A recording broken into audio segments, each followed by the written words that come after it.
ನಾಳೆ ಜುಲೈ 6 ಭಾನುವಾರ ಅತ್ಯಂತ ಶ್ರೇಷ್ಠ ಆಷಾಢ ಮಾಸ ಶುಕ್ಲ ಪಕ್ಷದ ಏಕಾದಶಿಯನ್ನು ಆಚರಿಸಲಾಗುತ್ತಿದ್ದು, ಈ ಏಕಾದಶಿಗೆ ಪ್ರಥಮ ಏಕಾದಶಿ, ದೇವಶಯನಿ ಏಕಾದಶಿ ಅಥವಾ ಶಯನಿ ಏಕಾದಶಿ ಎಂದು ಕೂಡ ಕರೆಯುತ್ತಾರೆ. ಅತ್ಯಂತ ಶಕ್ತಿಶಾಲಿ ಏಕಾದಶಿಗಳಲ್ಲಿ ಈ ಏಕಾದಶಿಯು ಕೂಡ ಒಂದು. ಈ ದಿನ ಮಾಡುವ ವಿಷ್ಣು ಸಮೇತ ಲಕ್ಷ್ಮಿಯ ಪೂಜೆಗಳಿಗೆ ಕೋಟಿ ಜನ್ಮಗಳ ಪುಣ್ಯ ಫಲ ದೊರೆಯುತ್ತದೆ. ನಿಮ್ಮ ಕಷ್ಟಗಳೆಲ್ಲವೂ ತಕ್ಷಣವೇ ನಿವಾರಣೆಯಾಗಿ ನಿಮ್ಮ ಕುಟುಂಬಕ್ಕೆ ಸಿರಿ ಸಂಪತ್ತುಗಳು ಲಭಿಸುತ್ತವೆ. ಈ ದಿನ ಭಗವಾನ್ ವಿಷ್ಣುವು ಕ್ಷೀರಸಾಗರದಲ್ಲಿ ಯೋಗ ನಿದ್ರೆಗೆ ಜಾರುತ್ತಾನೆ. ಈ ದಿನವೇ ಚಾತುರ್ಮಾಸವೂ ಕೂಡ ಪ್ರಾರಂಭವಾಗುತ್ತದೆ. ಈ ಏಕಾದಶಿಯ ವ್ರತ ಆಚರಿಸುವುದರಿಂದ ವಿಶೇಷ ಪುಣ್ಯ ಪ್ರಾಪ್ತಿಯಾಗುತ್ತದೆ. ಈ ದಿನ ವಿಷ್ಣು ಸಮೇತ ಲಕ್ಷ್ಮಿಯನ್ನು ಆರಾಧಿಸಿ ಪೂಜಿಸಿ ಉಪವಾಸ ಸಮೇತ ಏಕಾದಶಿ ಮಾಡಿದರೆ ಅಖಂಡ ರಾಜಯೋಗ ಲಭಿಸುತ್ತದೆ.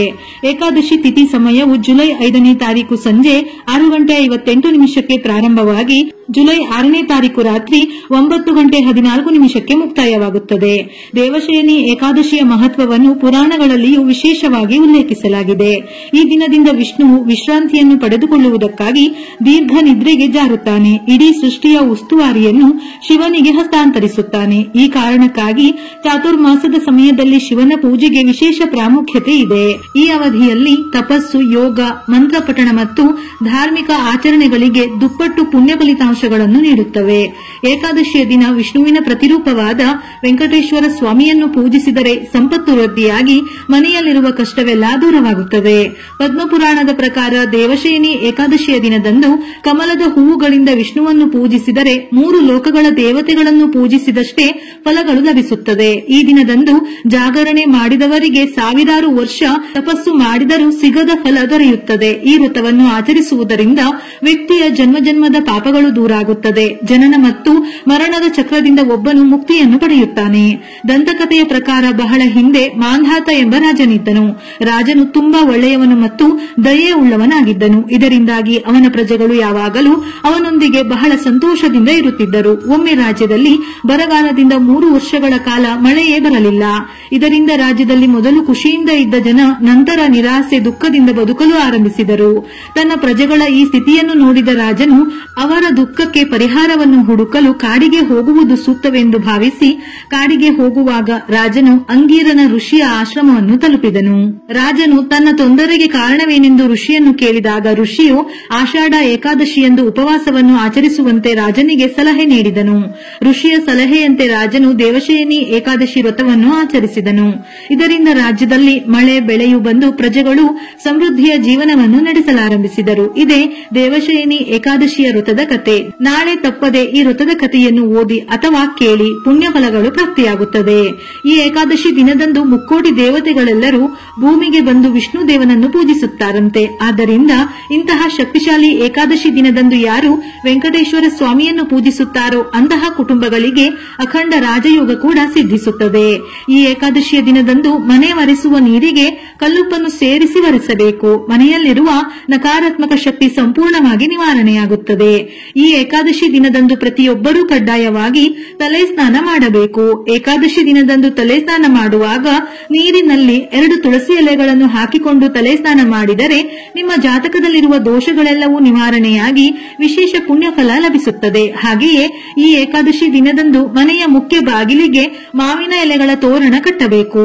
ಮನೆಯ ಮುಖ್ಯ ಬಾಗಿಲಿಗೆ ಮಾವಿನ ಎಲೆಗಳ ತೋರಣವಿದ್ದರೆ ನಿಮ್ಮ ಮನೆಗೆ ದೇವತೆಗಳು ಪ್ರವೇಶಿಸುತ್ತಾರೆ. ಮನೆಯ ಹೊಸ್ತಿಲು ಮತ್ತು ಬಾಗಿಲುಗಳ ಚೌಕಟ್ಟುಗಳಿಗೆ ಅರಿಶಿನ ಹಚ್ಚಿ ರಂಗೋಲಿ ಹಾಕಬೇಕು. ಇದು ಮನೆಯೊಳಗೆ ಸಕಾರಾತ್ಮಕ ಶಕ್ತಿಯನ್ನು ಆಹ್ವಾನಿಸುತ್ತದೆ, ದುಷ್ಟ ಶಕ್ತಿಗಳನ್ನು ದೂರವಿಡುತ್ತದೆ. ಅರಿಶಿನವನ್ನು ಶುಭ ಮತ್ತು ಪವಿತ್ರ ವಸ್ತುವೆಂದು ಹೇಳುತ್ತಾರೆ. ನಾಳೆಯ ದಿನ ಹಳದಿ ಬಣ್ಣದ ವಸ್ತ್ರಗಳನ್ನು ಧರಿಸಿ ವಿಷ್ಣುವನ್ನು ಪೂಜಿಸಿದರೆ ನಿಮ್ಮ ಪೂಜೆಗಳಿಗೆ ದ್ವಿಗುಣ ಪುಣ್ಯ ಫಲ ದೊರೆಯುತ್ತದೆ. ಈ ದಿನ ವಿಷ್ಣು ಅಥವಾ ವೆಂಕಟೇಶ್ವರ ಸ್ವಾಮಿಯ ಫೋಟೋ ಅಥವಾ ವಿಗ್ರಹವಿದ್ದರೆ ಅರಿಶಿನ ಅಥವಾ ಗಂಧವನ್ನು ಹಚ್ಚಿ ಹಳದಿ ಹೂವುಗಳಿಂದ ಅಲಂಕರಿಸಿ ತುಳಸಿ ದಳ ಅಥವಾ ತುಳಸಿ ಮಾಲೆಯನ್ನು ತಪ್ಪದೆ ಹಾಕಬೇಕು. ಈ ದಿನ ವಿಶೇಷವಾಗಿ ಹಿಟ್ಟಿನ ದೀಪ ಹಚ್ಚಬೇಕು. ಅಕ್ಕಿ ಹಿಟ್ಟಿಗೆ ಸ್ವಲ್ಪ ಹಾಲನ್ನು ಸೇರಿಸಿ ದೀಪವನ್ನು ತಯಾರಿಸಿ ದೀಪಕ್ಕೆ ಅರಿಶಿನ ಕುಂಕುಮ ಹಚ್ಚಿ ಅದರಲ್ಲಿ ಹಸುವಿನ ತುಪ್ಪವನ್ನು ಹಾಕಿ ಹಾಕಿ 7 ಬತ್ತಿಗಳಿಂದ ದೀಪಾರಾಧನೆ ಮಾಡಬೇಕು. ನಾಳೆಯ ದಿನ ಸಾಧ್ಯವಾದರೆ ಪೂಜೆಯಲ್ಲಿ ವಿಶೇಷವಾಗಿ 3 ಹಿಟ್ಟಿನ ದೀಪಗಳನ್ನು ಹಚ್ಚಿದರೆ ತುಂಬಾ ಶ್ರೇಷ್ಠ. ಈ ದಿನ ಹಸುವಿನ ತುಪ್ಪದಿಂದ ದೀಪ ಹಚ್ಚಿದರೆ ಆರ್ಥಿಕ ಸಮಸ್ಯೆಗಳೆಲ್ಲವೂ ತಕ್ಷಣವೇ ನಿವಾರಣೆಯಾಗಿ ನಿಮ್ಮ ಮನೆಯ ಆದಾಯ ಹೆಚ್ಚುತ್ತದೆ. ಏಕಾದಶಿ ಪೂಜೆಯಲ್ಲಿ ಏನೂ ಇಲ್ಲದಿದ್ದರೂ ತುಳಸಿ ದಳಗಳು ಇರಲೇಬೇಕು. ಹಾಗಾಗಿ ದೇವರ ಮನೆಯಲ್ಲಿ ಸ್ವಲ್ಪ ತುಳಸಿ ದಳವನ್ನು ಇಟ್ಟು ನಂತರ ದೀಪಾರಾಧನೆ ಮಾಡಿ. ಈ ದಿನ ನೈವೇದ್ಯಕ್ಕೆ ಅಕ್ಕಿ ಹಿಟ್ಟಿನ ಉಂಡೆ ಅಂದರೆ ಬೆಲ್ಲಕ್ಕೆ ಹುರಿದ ಅಕ್ಕಿ ಹಿಟ್ಟನ್ನು ಸೇರಿಸಿ ತುಪ್ಪವನ್ನು ಹಾಕಿ ಉಂಡೆಯನ್ನು ತಯಾರಿಸಿ ನೈವೇದ್ಯ ಮಾಡಿದರೆ ಶ್ರೇಷ್ಠ. ಈ ಉಂಡೆಯನ್ನು ಅರ್ಪಿಸಿ ನಿಮ್ಮ ಕೋರಿಕೆಗಳನ್ನು ಪ್ರಾರ್ಥಿಸಿದರೆ ವಿಷ್ಣು ದೇವ ಸಂತೃಪ್ತನಾಗಿ ನಿಮ್ಮ ಕುಟುಂಬಕ್ಕೆ ಆಯುರಾರೋಗ್ಯಗಳನ್ನು ಅಷ್ಟೈಶ್ವರ್ಯಗಳನ್ನು ಪ್ರಸಾದಿಸುತ್ತಾನೆ. ಹಾಗೆಯೇ ಇದರ ಜೊತೆಯಲ್ಲಿ ಬೆಲ್ಲದ ಪಾನಕ ಅಥವಾ ಹಾಲಿನಿಂದ ಮಾಡಿದ ಪಾಯಸವನ್ನು ಅರ್ಪಿಸಬಹುದು. ಈ ದಿನ ವಿಷ್ಣುವಿಗೆ ಕೇಸರಿ ಮಿಶ್ರಿತ ಹಾಲಿನ ಅಭಿಷೇಕ ಮಾಡಬೇಕು, ಇಲ್ಲವಾದರೆ ನೈವೇದ್ಯ ಮಾಡಬೇಕು. ಇದರಿಂದ ಭಗವಾನ್ ವಿಷ್ಣುವು ಪ್ರಸನ್ನನಾಗುತ್ತಾನೆ. ಹಣಕ್ಕೆ ಸಂಬಂಧಿಸಿದ ಸಮಸ್ಯೆಗಳನ್ನು ನಿವಾರಿಸಿ ಸಂಪತ್ತು ವೃದ್ಧಿಯಾಗುತ್ತದೆ. ನಾಳೆಯ ದಿನ ವಿಷ್ಣು ಸಹಸ್ರನಾಮ ಪಠಣೆ ಮಾಡಿದರೆ ಅಥವಾ ಕೇಳಿದರೆ ಬಹಳ ಶ್ರೇಷ್ಠ. ನಮ್ಮ ಎಷ್ಟೋ ದೋಷ ಪಾಪಗಳು ವಿಷ್ಣು ಸಹಸ್ರನಾಮ ಕೇಳುವುದರಿಂದಲೂ ಪರಿಹಾರವಾಗುತ್ತದೆಯಂತೆ.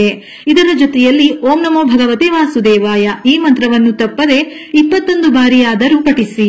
ನಾಳೆಯ ದಿನ ವೆಂಕಟೇಶ್ವರ ಸ್ವಾಮಿಗೆ ಸಂಬಂಧಪಟ್ಟ ಮಂತ್ರ ಶ್ಲೋಕಗಳನ್ನು ಪಠಿಸಬೇಕು.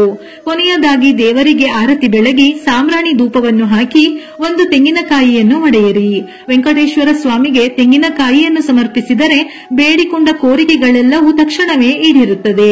ಯಾವುದಾದರೂ ಸಮಸ್ಯೆಯಿಂದ ಬಳಲುತ್ತಿರುವವರು ವೆಂಕಟೇಶ್ವರ ಸ್ವಾಮಿಗೆ ತೆಂಗಿನಕಾಯಿಯನ್ನು ಸಮರ್ಪಿಸಿ ವಿಶೇಷವಾಗಿ ನಿಮ್ಮ ಕೋರಿಕೆಯನ್ನು ಪ್ರಾರ್ಥಿಸಿದರೆ ಎಲ್ಲವೂ ನಿವಾರಣೆಯಾಗಿ ಇಷ್ಟಾರ್ಥ ಸಿದ್ಧಿಸುತ್ತದೆ. ಪೂಜೆ ಪೂರ್ಣಗೊಂಡ ನಂತರ ಕೊನೆಯದಾಗಿ 3 ಪ್ರದಕ್ಷಿಣೆಗಳನ್ನು ಮಾಡಿ ತಲೆಯ ಮೇಲೆ ಅಕ್ಷತೆಗಳನ್ನು ಹಾಕಿಕೊಂಡು ದೇವರಿಗೆ ನಮಸ್ಕಾರ ಮಾಡಿ ನೈವೇದ್ಯ ಮಾಡಿರುವ ಅಕ್ಕಿ ಹಿಟ್ಟಿನ ಉಂಡೆಯನ್ನು ಕುಟುಂಬದವರೆಲ್ಲರೂ ಪ್ರಸಾದವಾಗಿ ಸೇವಿಸಬೇಕು. ನಾಳೆಯ ದಿನ ತಪ್ಪದೆ ತುಳಸಿ ಗಿಡವನ್ನು ಪೂಜಿಸಬೇಕು. ದೇವಶಯನಿ ಏಕಾದಶಿ ದಿನದಂದು ತುಳಸಿ ಗಿಡವನ್ನು ಪೂಜಿಸಿದವರಿಗೆ ಐಶ್ವರ್ಯಕ್ಕೆ ಕೊರತೆ ಇರುವುದಿಲ್ಲ. ಹಾಗೆಯೇ ಅರಳಿ ಮರದ ಕೆಳಗೆ ದೀಪಗಳನ್ನು ಹಚ್ಚಿ ಅರಳಿ ಮರಕ್ಕೆ ಪ್ರದಕ್ಷಿಣೆ ಮಾಡಿದರೆ ಸಕಲ ಪಾಪಗಳು ನಿವಾರಣೆಯಾಗಿ ಸಕಲ ಐಶ್ವರ್ಯಗಳು ಲಭಿಸುತ್ತದೆ. ನಾಳೆಯ ದಿನ ಹೊಸದಾದ ನವಿಲುಗರಿಯನ್ನು ಮನೆಗೆ ತಂದು ಪೂಜಿಸಬೇಕು. ನಂತರ ಈ ನವಿಲುಗರಿಯನ್ನು ಹಣ ಇಡುವ ಸ್ಥಳದಲ್ಲಿ ಇಡಬೇಕು. ಇದರಿಂದ ನಿಮಗೆ ಜೀವನದಲ್ಲಿ ಎಂದಿಗೂ ಹಣದ ಕೊರತೆ ಉಂಟಾಗುವುದಿಲ್ಲ. ಯಾವುದಾದರೂ ಒಂದು ದಾರಿಯಿಂದ ನಿಮಗೆ ಸಂಪತ್ತು ವೃದ್ಧಿಯಾಗುತ್ತದೆ. ನಾಳೆಯ ದಿನ ಉಪವಾಸ ಮಾಡಿದರೆ ಶ್ರೇಷ್ಠ. ಈ ದಿನದ ಉಪವಾಸಕ್ಕೆ ಕೋಟಿ ಜನ್ಮಗಳ ಪುಣ್ಯಫಲ ಲಭಿಸುತ್ತದೆ. ನಿಮ್ಮ ಕುಟುಂಬದವರೆಲ್ಲರಿಗೂ ಅಷ್ಟೈಶ್ವರ್ಯಗಳು ಸಿದ್ಧಿಸುತ್ತವೆ. ಆದರೆ ಈ ದಿನ ಉಪವಾಸ ಮಾಡಲು ಸಾಧ್ಯವಾಗದವರು ಸಾತ್ವಿಕ ಆಹಾರವನ್ನು ಸೇವಿಸಬೇಕು. ಈರುಳ್ಳಿ, ಬೆಳ್ಳುಳ್ಳಿ, ತೊಗರಿ ಬೇಳೆ, ಅವರೆಕಾಯಿಗಳನ್ನು ಸೇವಿಸಬಾರದು.